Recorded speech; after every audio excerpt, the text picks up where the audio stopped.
Stand and Deliver. Written by Gulheru. Chapter 2.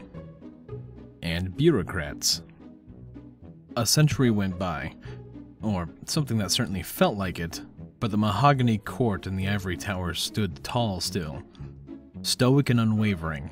One would even say they actually entered their little golden age, as embellishing Legal Base's domain of rich desk and paperwork were two distinguished steaming cups of golden chamomile tea, and an imprint of a pony head, done in sweat and momentary resignation, like a trophy on the otherwise immaculate polished surface.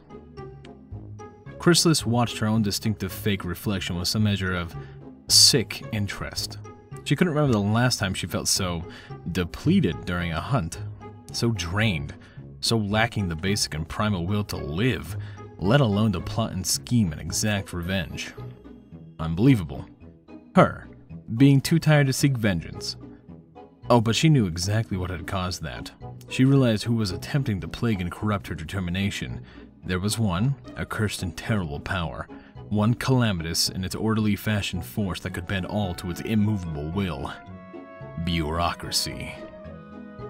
She shuddered and almost spat behind her, undo the malediction that mentioning her the word could bring upon any pony. No, she had the dignity and splendor to withstand the trial. All of her trials. Speaking of which, the insidious agent of She Who Must Not Be Named finally took his place opposite of Chrysalis, precisely as the 5-minute break had passed. He took his drink in his hooves and sipped it in veneration. An offering to his heartless patron. The tea has achieved optimal taste, and the break is over, ma'am. I'm ready to hear you out, regarding the matter of private vendetta you wish to present before me. So, how might I help you, Miss Ladybug? Chrysalis had to admit one thing. She felt like she could have actually learned something here. Such perfidity, hidden behind such politeness. Remarkable. She grabbed her own cup and tasted the liquid. It was pungent. It was rancid. It was like all the manners of pony sustenance for her, actually. However, that particular time the tea served one purpose uncommonly well. Holding it meant not strangling that damnable formalist. Chrysalis closed her eyes and contained herself. It was time to be on the proper offense, to indulge in some, much more tasty than this slop, intrigue. It was time for the opening bid, and it had to be the one done exceptionally. Well, you see, Mr. Basis, she began in a slow, clear tone, weighing her words with utmost caution. I am currently searching for some pony to aid me in a rather specific task, leading to achieving my vindictive goal. More precisely, I seek some pony to take charge of acquiring information about a particular pony or ponies for my use. Chrysalis had to go with her gut there. Preparedness and planning did precious little against the stallion, but if he was so strangely keen on helping her out whilst adhering to his own strict and mental rule set, perhaps making things abundantly and crudely clear at a steady pace would do wonders.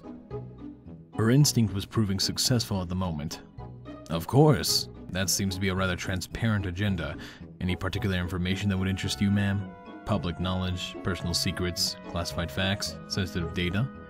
Legal Basis casually asked, not appearing in any way disheartened, worried, critical, or anything about the topic that was being tackled.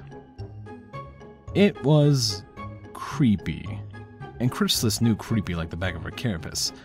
Occasionally, rotating one's head all the way around had its merits. Well, she mused for a moment. I believe that an overall outlook on the lives of my target would be most beneficial. How they are doing, how their close family are, when they are going to sleep. Do they have any possible secrets that can be leveraged? She could spot her own reflection, betraying great clandestine intent, right in the stallion's zephyr, piercing eyes. They were a lot more dead inside than their keenness suggested, she thought. I see, ma'am. Standard selection of data in regarding the gaining of upper hoof and opening possibilities of blackmail. I completely understand.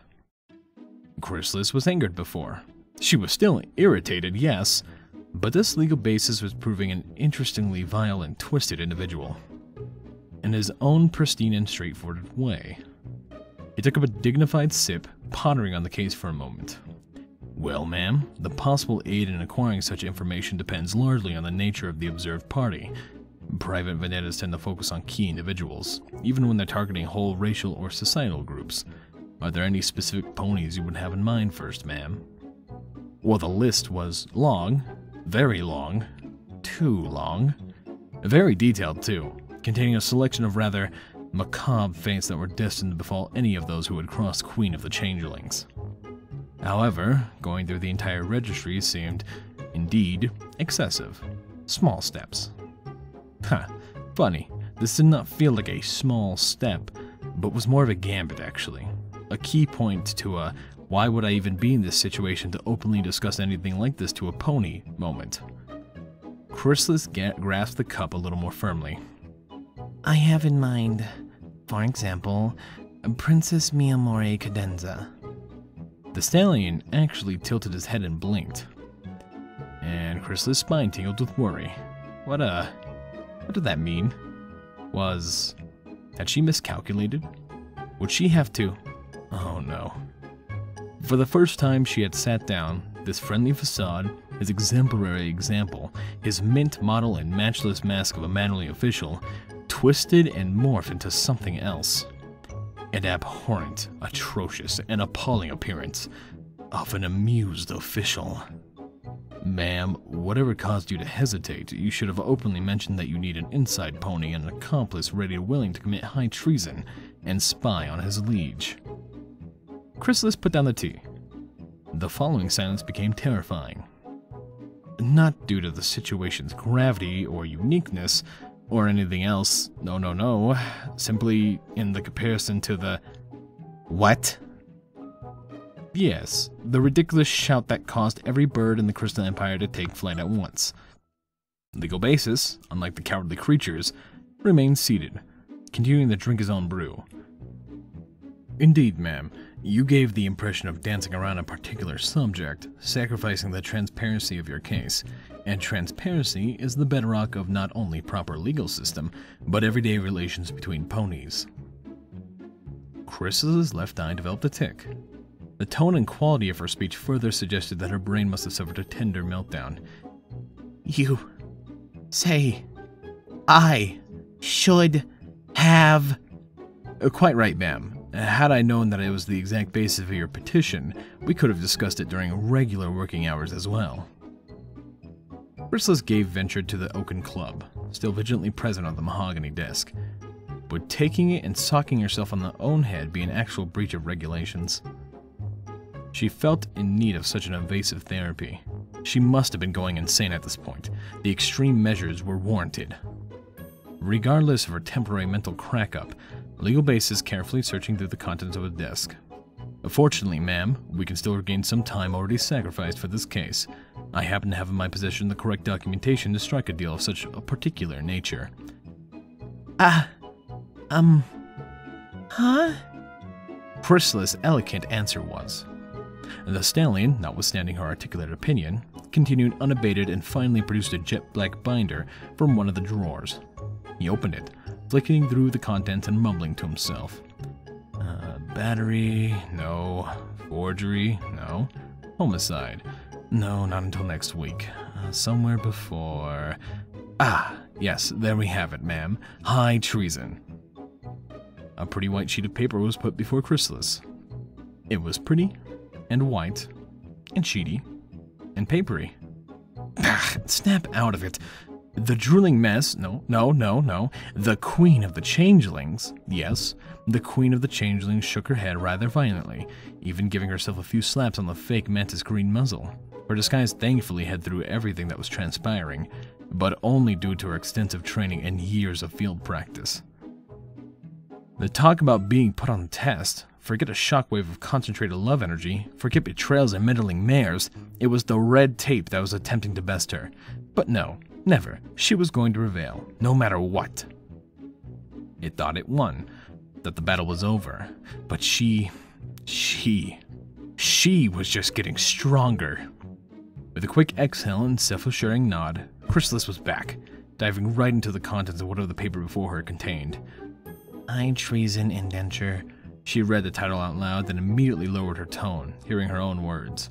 She skimmed thoroughly through the initial text rather incredulously. Entered into between, legal basis, Imperial Tax Collector, the Crystal Empire, personal identification number, hereinafter referred to as traitor. She paused.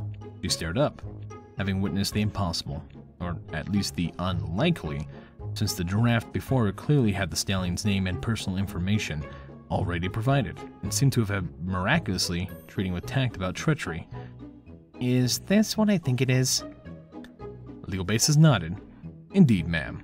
It is as the title suggests, a high treason indenture, a deal to be made between two willing parties involving the undertaking of a clandestine, fraudulent, illicit, surreptitious, and even hush-hush and QT actions, collectively described by the designation treason.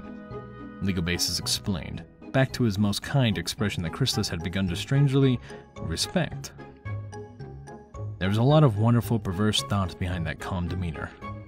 Her eyes were now glued to the hive of dotted lines beneath the initial description of traitor. It was a huge space, reaching the very bottom of the page, just waiting for some pony to put their details and become mastermind of the meticulous turncoat. It was magnificent. It was everything and more that she could have hoped to achieve today. To not only have an accomplice, but one obliging and compliant, actually providing her with the means of making their servitude lasting and dutiful. She even allowed herself the victorious grin and small, some-claimed cute chuckle. And it all takes this one single thump. The surprise and weight of what dropped on the mahogany threw Chrysalis squarely off the chair. There you go, ma'am. She quickly scrambled up from the spotless floor, peeking from below the wooden desktop. There was a fat creature made of papers before her, right next to her tea. What is that thing? These, the stallion patted the monstrosity, of many pages like it was a precious pet, are all the necessary documents to finalize the deal. General terms of the contract, health and safety agreements, labor insurances, pension, and social security compensation, arrangements, details, regulations involving hazard pay. Legal basis droned on, but Chrysalis could not hope to pay attention. Witnessing the paper something before her, she tried to count. No, scratch that. She tried to guess how many of the sheets of this aberrant form was out of. At least 480, maybe 500 even. She gulped. She had heard stories about this beast. It was a ream. She could not be surprised at the meager tone that came out of her, despite her best intentions. So, is this what must be? Thud.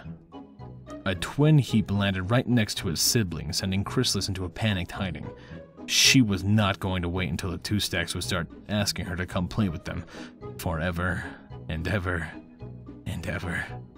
No play, all work. No play, all work. No play, all work.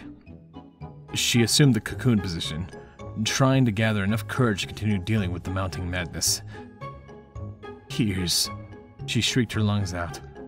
Legal basis, whose muzzle appeared over the edge of the desk, blinked in confusion. The ink and quill, ma'am, he finished, pointing at those somewhere on the desk above. That second pile was the indenture's counterpart, prepared for you and the other party entering the agreement. We can slowly begin filling out the blank spots in both equivalents, and I will gladly aid you in understanding all the necessary articles and subsections, ma'am. She just whimpered back at him. I say, you look a bit overwhelmed, ma'am. Would you like a new, fresher cup of tea? I'll take that as a no. Do you require a 5-minute rest on the floor? I'll take that as a yes. Thank you for listening to the end. This has been Firehearth. Have a wonderful day.